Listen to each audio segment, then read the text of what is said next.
નમસ્કાર મિત્રો, જય શ્રી કૃષ્ણ. સ્વાગત છે તમારું આપણી YouTube channel government pension salary info in ન્યૂઝમાં. તો વાલા દર્શક મિત્રો, તમે પણ ગુજરાત રાજ્યના 60 વર્ષ કે 80 વર્ષ ઉપરના વૃદ્ધ પેન્શનર્સ હો તો તમારા માટે ગુજરાત સરકારે સૌથી મોટો નિર્ણય લેતા તમામ વૃદ્ધ પેન્શનરોના પેન્શનમાં સૌથી મોટો વધારો જાહેર કર્યો છે.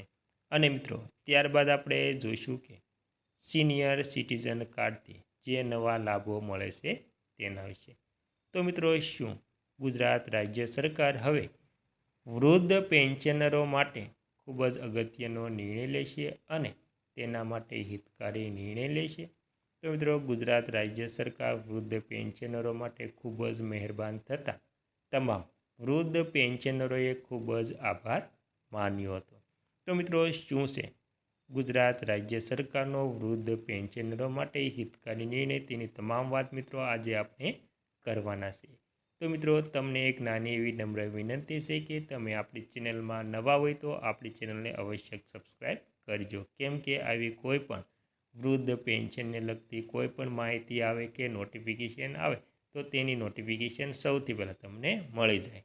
અને મિત્રો, વિડીયો ગમે તો લાઈક પણ કરી દેજો.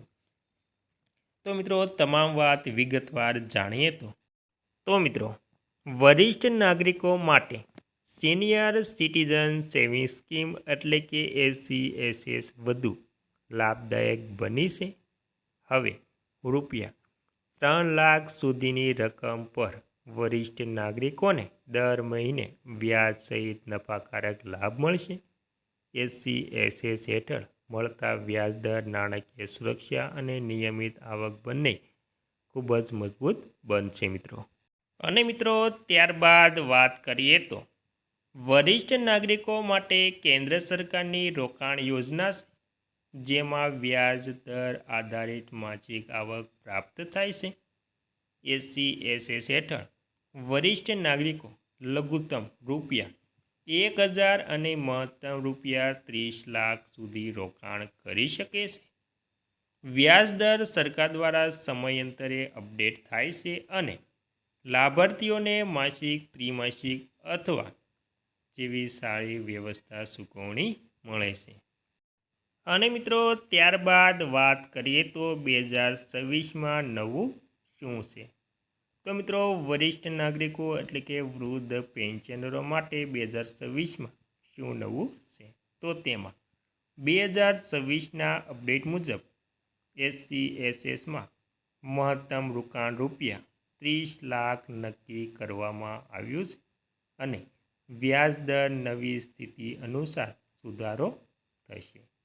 વરિષ્ઠ નાગરિકોએ બેંક અથવા તો પોસ્ટ ઓફિસમાં જમા રકમ સાથે ફોર્મ ભરીને યોજના માટે અરજી કરી શકે છે.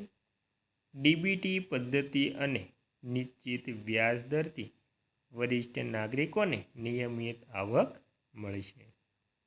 અને મિત્રો, કોને મળશે લાભ?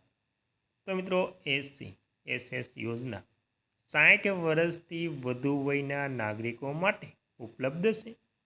માત્ર વરિષ્ઠ નાગરિકોએ આધાર કાર્ડ, પેન કાર્ડ અને બેંક ખાતા સાથે અરજી કરવી જરૂરી છે. યોજનાનો મુખ્ય હેતુ નિવૃત્તિ પછી નાણાકીય સુરક્ષા અને નિયમિત આવક પૂરી પાડવાનો છે મિત્રો. અને મિત્રો, ત્યારબાદ રોકાણ અને નિયમિત આવક કેવી રીતે મળશે? લાભાર્થી બેંક અથવા તો પોસ્ટ ઓફિસમાં SCSS ખાતું ખોલી રૂપિયા 1000થી રૂપિયા 30 લાખ સુધીની રકમ જમા કરી શકે છે. વ્યાજ દર 2026ના નિયમ અનુસાર નક્કી થાય છે અને માસિક ચૂકવણી પદ્ધતિથી સીધા બેંક ખાતામાં જમા થાય છે. આવક નિયમિત મળવાથી વરિષ્ઠ નાગરિકોને નાણાકીય યોજના સરળ બની છે. લાભ: SCSS 2026થી વરિષ્ઠ નાગરિકોને નિશ્ચિત વ્યાજ દર સાથે નિયમિત આવક મળી રહે છે.